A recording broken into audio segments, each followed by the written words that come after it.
इसलिए कहते हैं माता पिता मिल जाएंगे लग 84 माई। कुछ लोग कहते हैं ना कि माँ बाप ही असली गुरु होते हैं। नहीं, माँ बाप केवल हमारे को जन्म देते हैं और माँ बाप कोई अपनी तरफ से हमारे को जन्म नहीं देते। जिन माता बहनों के बच्चे नहीं हो रहे, देखे वो बच्चों को जन्म देके दिखा दो ना। अगर अपनी तरफ से अगर वो जन्म दे रहे हैं तो ये भी उस अल्लाह परमात्मा, अल्लाह अकबर परमात्मा पूर्ण परमेश्वर आदि राम की यदि वो इच्छा होगी तो माता को संतान मिलती है, बहनों को बच्चे होते हैं, नहीं तो नहीं हो सकते।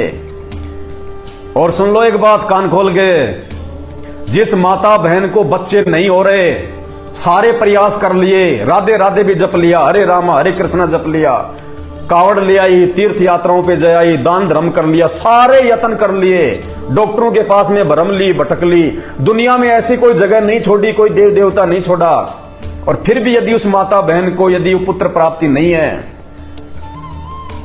1 महीने संत रामपाल जी के सत्संग सुनो, 1 महीने, और उसके बाद में संत रामपाल जी से नाम लो, संत रामपाल जी से नाम ले लो।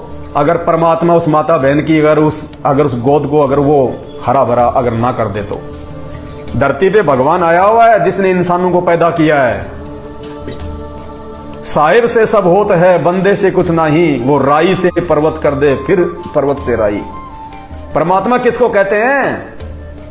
परमात्मा उसको कहते हैं जो कोडी को काया दे, निर्धन को माया दे, बांझ को बेटा दे, उसको कहते हैं भगवान। जो मुर्दे को जिंदा कर दे।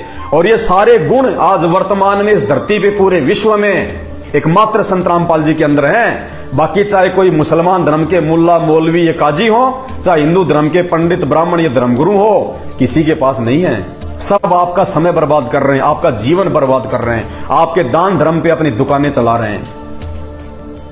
एकमात्र पूरे विश्व में यदि निस्वार्थ भाव से हम आत्माओं के आत्म कल्याण के लिए, परमार्थ के लिए यदि कोई संत है तो केवल संत रामपाल जी हैं। इनके अलावा धरती पे ना किसी के पास में कोई भक्ति है जिस भक्ति से आपका जन्म मरण का पीछा छूटे, जिस भक्ति से आप सदा सदा उस भगवान के लोक में चले जाओ जहां भी ऐसी दुनिया है। लेकिन इस दुनिया की तरह वहां पे ये दुख नहीं है, अभी तक हमें जानकारी नहीं है।